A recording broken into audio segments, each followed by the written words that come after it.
Oke semua, Assalamualaikum warahmatullahi wabarakatuh dan selamat pagi. Hari ini awak bersama dengan saya, Cikgu Hanifah untuk kelas Bahasa Melayu tahun 2. Baik, tajuk kita pada hari ini adalah Unit 9, Aktifkan Diri. Tajuknya adalah Rutin Mingguan Yahya. Okey? Okey, baik-baik. Okey, baik. Anak murid semua, awak pastikan ada bersama buku teks. Okey, buku teks Bahasa Melayu Jilid 1 muka surat 57. Okey, bertajuk Rutin Mingguan Yahya. Baik.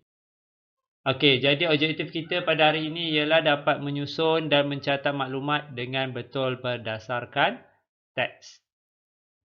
Baik, sebelum itu kita akan bersama-sama membuat bacaan terhadap teks ini dahulu sebelum kita meneruskan dengan aktiviti mencatat maklumat. Okey, baik. Mari kita sama-sama membaca teks ini ya. Rutin Mingguan Yahya. Aktiviti membasuh basikal rutin mingguan Yahya. Aktiviti itu dapat mengisi masa lapang dan menyihatkan badannya. Sebelum membasuh basikal, Yahya menyediakan peralatan seperti baldi, berus, sabun dan kain lap. Otot-otot anggota badannya bergerak ketika dia membongkok dan mengangkat peralatan itu. Mula-mula, Yahya membasuh badan basikal. Kemudian, dia mencuci jejari dan tayar basikal. Selepas itu, dia mengelap basikalnya sehingga kering sebelum menyimpannya. Akhir sekali, Yahya akan berehat dan minum air untuk mencergaskan badannya semula. Yahya seronok. Bukan sahaja badannya sihat, malah basikalnya juga bersih. Okey, baik. Itu tadi kita baca tentang rutin mingguan Yahya. Okey, Yahya ni setiap minggu dia akan membasuh basikal. Okey, murid-murid semua ada basikal tak? Kalau ada basikal, kita mesti jaga basikal kita dengan cara kita basuh basikal kita setiap minggu. Barulah basikal kita kekal bersih. Okey. Baik, selain itu kita juga dapat mengisi masa lapang seperti mana yang diperkatakan dalam teks ini. Okey, jadi bila kita nak basuh basikal macam ni. Yahya nak basuh basikal, dia akan menyediakan peralatan contohnya baldi, berus, sabun dan kain lap. Okey. Dan bila kita basuh basikal juga, otot-otot kita akan bergerak seperti kita membongkok dan mengangkat peralatan itu. Jadi, pastinya badan kita akan lebih sihat jika kita membuat aktiviti membasuh basikal. Baik, dekat sini juga kita akan lihat bagaimana dia basuh basikal, Yahya. Yahya basuh basikal, mula-mula apa yang dilakukan ialah dia basuh dulu badan basikal dengan air. Kemudian dia mencuci jejari dan tayar basikal, okey? Jejari dan tayar basikal ni maksudnya dia punya dekat tayar tu kalau tengok ada jejari-jejari itu kita panggil jejari. Yang besi halus-halus itu kita panggil sebagai jejari dan juga tayar basikal. Okey. Selepas dah basuh, dah cuci jejari, dah cuci badan basikal, kemudian dia akan mengelap basikalnya sehingga kering sebelum menyimpannya. Okey, bila kita dah basuh basikal kita semua, kita kena lap kering. Kalau kita tak lap dengan kering, basikal kita pastinya akan nampak tompok-tompok air kat situ. Okey. Baik, akhir sekali apa yang dilakukan adalah dia akan berehat dan minum air untuk mencerdaskan badan semula. Jadi bila kita basuh basikal ni, kita akan rasa letih sebenarnya sebab kita akan menggerakkan otot, basuh tayar, berus tayar, lap badan, lap basikal. Okey, baik. Jadi kita akan rasa letih dan akhir sekali pastinya kita akan berehat dan kita boleh minum air untuk cerdaskan badan semula. Okey, baik. Apa yang kita nak buat hari ini ialah mencatat maklumat. Mencatat maklumat apa yang berlaku pada sebelum, semasa dan selepas. Okey, baik. Mudah sahaja. Okey, kalau kita tengok dekat sini sebelum.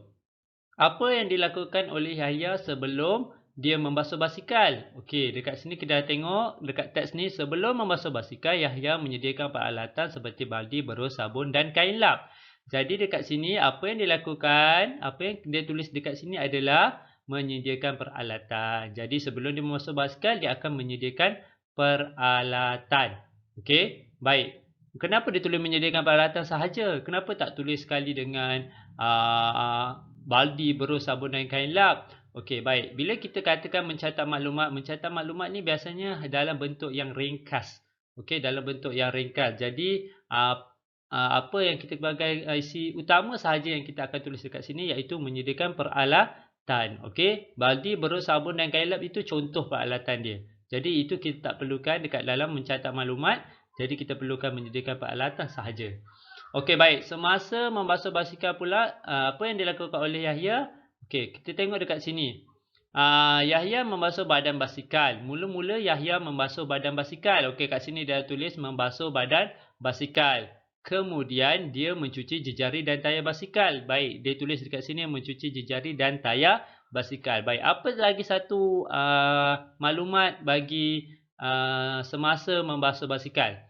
Boleh tengok dekat sini. Selepas itu dia mengelap basikalnya sehingga kering sebelum menyimpannya. Jadi apa yang kita nak tulis kat sini ialah, awak boleh ambil dekat sini, mengelap basikalnya sehingga kering. Okey, kita boleh masukkan kat sini jawapannya. Dan kemudian selepas, apakah maklumat bagi selepas? Baik, maklumat bagi selepas awak boleh tengok dekat akhir sekali. Akhir sekali Yahya akan berehat dan minum air untuk mencergaskan badannya semula. Jadi apa yang dilakukannya selepas membasuh basikal? Dia akan berehat dan minum air untuk mencergaskan badannya semula. Okey, jadi awak boleh tulis kat sini, awak boleh tulis berehat dan minum air, cukup. Itu pun sudah cukup untuk awak mencatat maklumat itu. Maksudnya kita dah tahu dia akan berehat dan minum air selepas dia membasuh basikal. Okey, jadi ini mudah saja. Hari ini awak tahu bagaimana untuk mencatat maklumat dengan betul dan ringkas. Okey, maklumat sebelum, semasa dan selepas. Jadi apa yang saya nak awak buat hari ini ialah, okey, awak buat dalam bentuk sebegini di dalam buku tulis awak. Okey, awak boleh gunakan buku tulis 1, kalau tak ada buku tulis 5, kalau tak ada pun boleh buat dalam kertas A4 ataupun apa saja kertas. Awak salin secara contoh yang saya tunjukkan ni tajuk dia membasuh basikal. Baik, awak tulis sebelum, apa yang dilakukan menyediakan peralatan semasa membasuh badan basikal, mencuci jejari dan tayar basikal, dan apa yang akhir sekali seperti yang saya telah katakan tadi. Jawapan dia saya dah beri tadi. Dan selepas juga, apakah jawapan dia? Awak tulis saja dekat sini dalam buku tulis awak. Okey? Baik, dah siap itu nanti ada aktiviti tambahan, iaitu buat latihan pada buku aktiviti jilid 1, muka surat 67.